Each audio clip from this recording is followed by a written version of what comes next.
నాని ప్రియాంక మోహన్ జంటగా ఇటీవల సరిపోదా శనివారం సినిమా వచ్చిన సంగతి తెలిసిందే. వివేక్ ఆత్రేయ దర్శకత్వంలో డివివి ఎంటర్టైన్మెంట్స్ బ్యానర్ పై ఈ సినిమా తెరకెక్కింది. ఎస్జే సూర్య ఈ సినిమాలో విలన్ గా నటించగా ఎస్జే సూర్య పాత్రకు బాగా పేరొచ్చింది. సరిపోదా శనివారం సినిమా పాజిటివ్ టాక్ తో దూసుకుపోతుంది. మొదటి రోజు ఈ సినిమా 24 కోట్ల గ్రాస్ కలెక్ట్ చేసింది.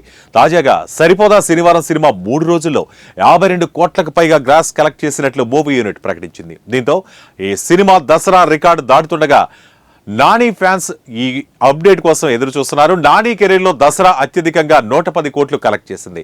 అయితే ఇప్పుడు వర్షాలు భారీగా పడుతుండటంతో తెలుగు రాష్ట్రాల్లో వర్షాల విపత్తుతో ప్రజలు ఇబ్బంది పడుతుండటంతో నాని 100 కోట్లైనా సరిపోదా శనివారం సినిమాకు సాధిస్తాడని చర్చగా మారింది.